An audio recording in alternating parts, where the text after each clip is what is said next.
So the LRDI of Mock 4, we had 4 sets. The first set was mixed graph, table, and bar graph.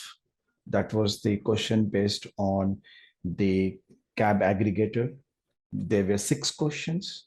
The difficulty level was moderate to difficult. It was difficult in terms of because it was calculative, calculating SPI and then multiplying it with the rate to generate the elevated, the high rate.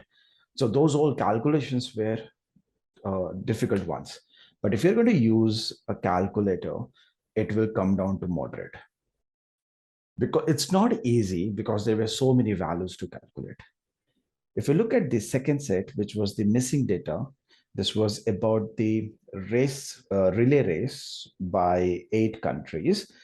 So this was moderate. This was not difficult because the only calculation we had to do was addition and subtraction. I do agree that the calculation was based on 2 decimal places, but that's the least you can expect in an exam, right? So it was moderate, majorly moderate. There were 4 questions related to it. The next set was a matrix set where we had 8 batsmen, and they were, they were from certain team and they had their skill sets. So if you develop a matrix for it, it would have been a very, very easy set. So actually, there were not 8 players, but 9 players. So it would have been easy, but then trying to fill the table using crisscross and trying to figure out, how many matches they had played, the one calculation part that was required to, because that would only help you figure out how many ticks and crosses you need to put. That may have made it difficult. Otherwise, this was a moderate set. And the last set was the area graph, which had to do with the number of items bought and the most expensive item bought. That was a very straightforward set. Looking at the overall basis, you should have, first of all, figured out what percentages make more sense. And that's why it is categorized as easy to moderate. Overall, in this paper, it was very much possible to solve at least 2 sets. It was area graph, or it was missing data or matrix, one of these 2. So at least 2 sets, anyone should have been able to solve within the given time limit. People who are good with LR should have been able to solve at least the last 3 sets. Anyone going beyond that and was able to solve the first one, that would make you a very brilliant, that would make the attempt a very brilliant one, you as a very brilliant student. So overall section of this LRDI for this CAT Mark 4, I will consider this to be moderate. It wasn't easy. It wasn't very difficult. Read the information given carefully and answer the questions that follow. The GG Hooksing Technology Company has GG app which lets the riders book a ride on demand. Ideal scenario is when the number of riders either equals or is less than the number of available riders.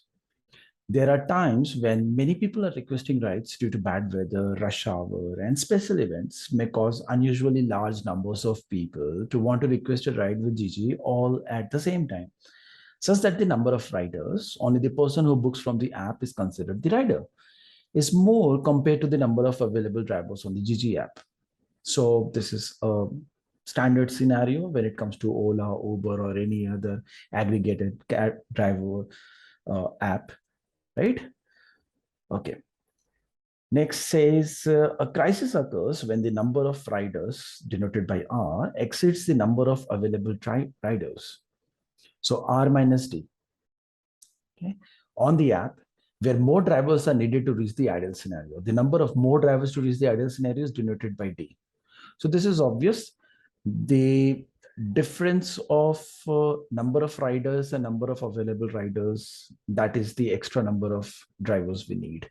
So R minus D should result in D. In these cases of very high demand, prices may increase to help ensure that those who need a ride can get one. This system of increasing the price is called surge pricing, which is something we are all aware of. Whenever rates are raised due to surge pricing, the GG app lets riders know. As the surge pricing index increases, it increases the price per kilometer paid by the customer, which in turn motivates more drivers to hit the road. So this is like a case study of Uber or Ola. Surge pricing index SPI is given by the ratio of number of riders, that is R, and the number of available riders, that is R minus T. We can understand that if this fraction is equal to 1, that means the number of riders is equal to number of available riders. This fraction SPI is, if it is more than 1, that means if numerator is more than 1, that means we have more customers and we have less number of drivers. And if this fraction is less than 1, it means that we have more number of drivers as compared to the number of customers, as in the riders. Adjusted price per kilometer is given by the formula R upon R minus D into P. Now, what is P? P is the actual price per kilometer in rupees without the surge at any time. SPI index is calculated only up to 2 decimal places. The GG Huxing Technology Company claims that surge pricing helps quickly connect each person who needs a ride with a driver to help them get to their destinations. To do the surging conveniently, the table given below shows the actual price per kilometer at certain time slots. So 7 to 8 a.m., the actual price is 20 rupees only, while the cheapest is from 6 p.m. to 7 p.m. It's only 19 rupees 20 paise, while the costliest is at 9 a.m. to 10 a.m. office going hours, 22 rupees 50 paise. So we have 7 a.m. to 9 p.m. There is a break between 10 a.m. to 4 p.m. Okay. The bar graph given below shows the app data for drivers and riders in the above time slots. It depicts the number of riders and number of drivers available. So number of riders, we have 2032 at 7 to 8. 2,415 customers are there waiting for the cabs from 8 to 9. Similarly for others, fine. So understood that particular bar graph. Now there are 4 notes. Some of the data is missing, which can be determined with the help of the additional information provided. The SPI from 7 to 8 and 8 to 9 are 1.27 and 1.15 respectively. Okay. The SPI is highest from 6 p.m. to 7 p.m. Okay. The SPI for 8 1-hour durations are in arithmetic progression with all the values falling between 1.10 to 1.35, both not included. Now, this is an important part. This will most probably help us figure out the SPIs. How many SPIs do we have? We have a total of 8 SPIs, and we need to have SPIs more than 1.10 and less than 1.35 so that they are in an AP. So we need 8 values from 10 to 35. We will look into this. The SPI from 8 to 9 p.m. is the average of the SPI from 4 p.m. to 5 p.m. and 7 p.m. to 8 p.m., where SPI from 7 p.m. to 8 p.m. is more than that from 4 p.m. to 5 p.m. Okay, because statement number 3 and statement number 4 will help us realize what arithmetic progression we should actually follow. Now, in order to solve this, we need to draw a table wherein we need to have columns where the first column would talk about the time. The second column, let's say it will talk about the number of riders. The third column would be number of drivers available. The fourth column would be additional drivers. Fifth column we will put would be the SPI. So we're going to put SPI as the fifth column. So whatever information is given over here, all those information is put in this particular table. So from 7 a.m. to 8 a.m., we know that actual price is 20 rupees per kilometer. Price per kilometer paid by the customer, we have no idea. Then number of riders, some of the value is given from the bar graph. Number of riders available, R minus T is also, some of them are given in the bar graph. Number of additional drivers needed, that is missing, so we will fill it up. SPI is not known so far. So we need to fill this up. Well, if we look at the statements that SPI from 7 a.m. to 8 a.m. is 1.27. So let's fill in 1.27. And SPI from 8 a.m. to 9 a.m. are 1.15. So this is 1.15. So we have filled the data so far. Now, from values from 1.10, more than that, and less than 1.35, the values that we have are 1.11 and we have 1.34. This could be the first and the last values of the AP, right? They need to be an AP. It's not necessary that the AP should start with 1.11. Well, 1.15 and 1.27, if you look at these two values, they're also part of an AP, right? Now they are at a gap of 0.12. And SPI is calculated only up to 2 decimal places. So what are the possibilities? So the common difference can be 0.01, common difference can be 0.02, it can be 0.03, and so on. We can have up to 0. So the difference is that of 12, right? So it should be, it can only be the factors because they come under the category of two terms, right?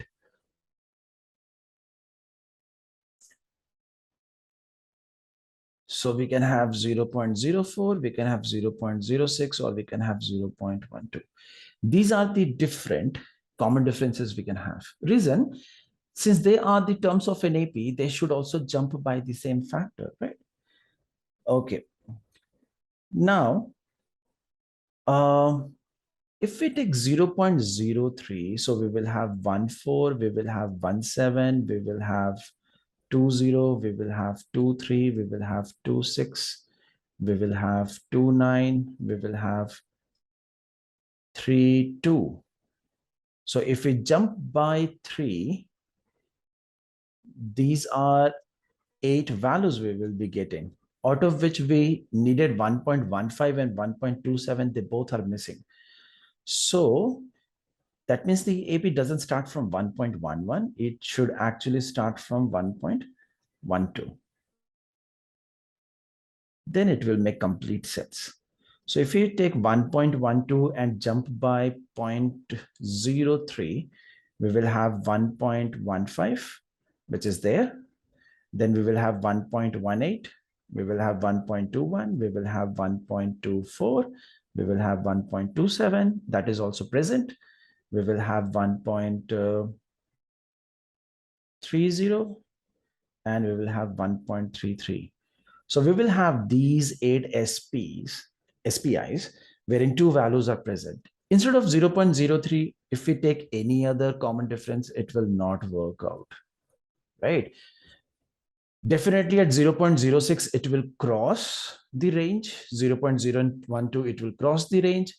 And with 0.04, we will never be able to reach 27, because 1.11 plus 0.04 is 1.15, plus 0.04 is 1.19, plus 0.04 is 1.23, plus 0.04 is 1.27. Then you will have 31, and there is one more term missing. So this is also not possible. So common difference is 0.03. Now we have to fill these SPIs in the table. So this was the first part that we need to figure out. Okay. Let's calculate the SPIs from the time 9 to 10 and 5 to 6, because we know both R and R minus D. So the formula that we have is SPI is calculated as R upon R minus D. So let's calculate the SPI from 9 to 10. So it will be R, that is 3024 divided by 2700. So if we try to calculate this, we will get 1.12. Similarly, from 5 p.m. to 6 p.m., it is R upon R minus days, which is 3025 divided by 2500, which is double of 3025 and then double of that. So it will result in 1.21. So we know these four SPIs as of now. Okay. Let's look at the fourth statement now. The SPI from 8 p.m. to 9 p.m. is the average of the SPI from 4 p.m. to 7 p.m. and 7 p.m. to 8 p.m. So if I take this as A, if I take this as B, then we know that 8 p.m. to 9 p.m. is the average of A and B. Also, SPI from 7 p.m. to 8 p.m. is more than that from 4 p.m. to 5 p.m. So A is more than B. Now, if these three are the terms of an AP, then A plus B whole divided by 2 will be a term equidistant from A and B. So it should more look like B, A plus B whole divided by 2, and then A, such that they form an AP. So let's strike out the values that we have. 1.27 is filled, 1.15 is filled, 1.12 is filled, 1.21 is filled. Now, if we want these three to be forming an AP, this is only possible if we take 1.18, 1.24, and 1.30, so that they are at a gap of 0.06, and the average of 1.18 and 1.30 is 1.24. So this helps us figure out that from 8 p.m. to 9 p.m., we are going to have the middle value, that is 1.24. So let's fill up the value from here. So let's remove AB and A plus B by 2. So A plus B by 2 should be the middle value, which is 1.24. And A should be the value which should be greater 1. So 1.30 will go here. And this should be the smaller value, which is 1.18. We are left with only one value, which is 1.33. This should go on the leftover. So we know the SPIs. Now, if we know the SPIs, then we can calculate number of drivers if number of riders is given, and if the number of riders is drivers is given, we can calculate number of riders, right? So using the same logic, we can say that 2032 divided by corresponding value, let's call this as X, is 1.27. So can we say X is going to be 2032 upon 1.27? Yes, we can definitely say that.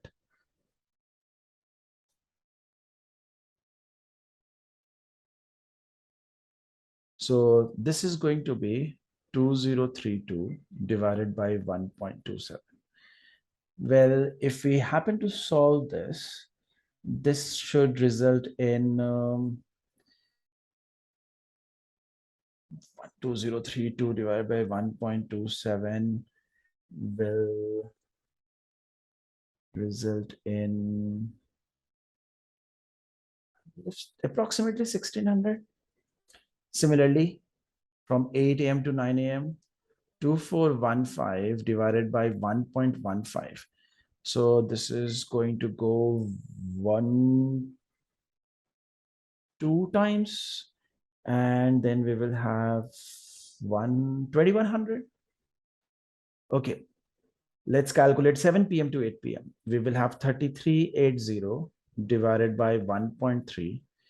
This should be 13 into 2, 26, and then we will have 2600. Okay, let's calculate the values of R for these 3 time slots now. So going by the same logic, we will have 1750 into 1.18, that will give us the number of riders, right? Now, this is going to give us 2065. Okay, the next one is 2400 into 1.33. So this should result in 3192. And the last one is going to be 2000 into 1.24, a pretty simple calculation. This will result in 2480. So let's write down also number of additional drivers required. So number of riders is 2032, as in customers waiting are 2032. But the drivers we have is only 1600. So we can say that 432 more drivers are required. Similarly, for the next slot, we can have the difference as 315. The next slot, we can have 324. The next slot, we have again 315. The next slot is a large one. It's 525. The next one is a much larger. It's 792. The next one is 780. The next one is going to be 480. Okay. So we have filled these cells over here. Okay. Shall we calculate price per kilometer paid by the customer? Well, we can do that. All we have to do is multiply the price into its SPI when we are talking about when this search price happened. So it's going to be 1.27 into 20, 1.15 into 22, and so on. So let's fill this up. So 1.27 into 20 is going to be twice of 127, that is 254, so 25.4. Similarly, the next one is going to be 25.3. 22.5 into 1.12 will be 25.2. This is lesser. 1.18 into 21.6 is 25.5. 21.1 into 1.21 is again 25.5, same value. 19.2 into 1.33. This is also going to give us 25.5. So we need a calculator in order to write these values and solve. Without calculator, this is extremely difficult. The search price at 7 p.m. to 8 p.m. is 19.5 into 1.30, which will result in only 25.4. And 8 p.m. to 9 p.m., 1.24 into 20.6, which is 25% more, which will be 25.5 again. So once we have filled the table, now we are ready to solve the questions. So we are ready to solve the questions. What was the adjusted price per kilometer in rupees paid by the customer from 9 a.m. to 10 a.m.? From 9 a.m. to 10 a.m., the price, adjusted price, AP, paid by the customer is 25.2, as we can see. So the answer is A. Second question, what was the highest adjusted price per kilometer paid by the customer for the durations given in the question? So the highest adjusted price is, the highest price we can see is 25.5. The second highest price that we can see is, they are asking the highest, right? So the highest is 25.5. What is the value of SPI from 4 p.m. to 5 p.m.? So SPI from 4 p.m. to 5 p.m. was 1.18. So option A. What is the number of available drivers on the GG app from 7 a.m. to 8 a.m.? 7 a.m. to 8 a.m. number of available drivers is 1600. So we need to type in 1600. It was a theta question, right? Next, what is the number of additional drivers needed between 7 p.m. to 8 p.m. to reach the ideal scenario? So 7 p.m. to 8 p.m. to reach the ideal scenario was 780 drivers. So option B will make sense. So this is additional, right? Okay. What is the number of riders on the GG app from 6 p.m. to 7 p.m.? Number of riders on the GG app from 6 p.m. to 7 p.m. So 3192. So we will have delta is the answer.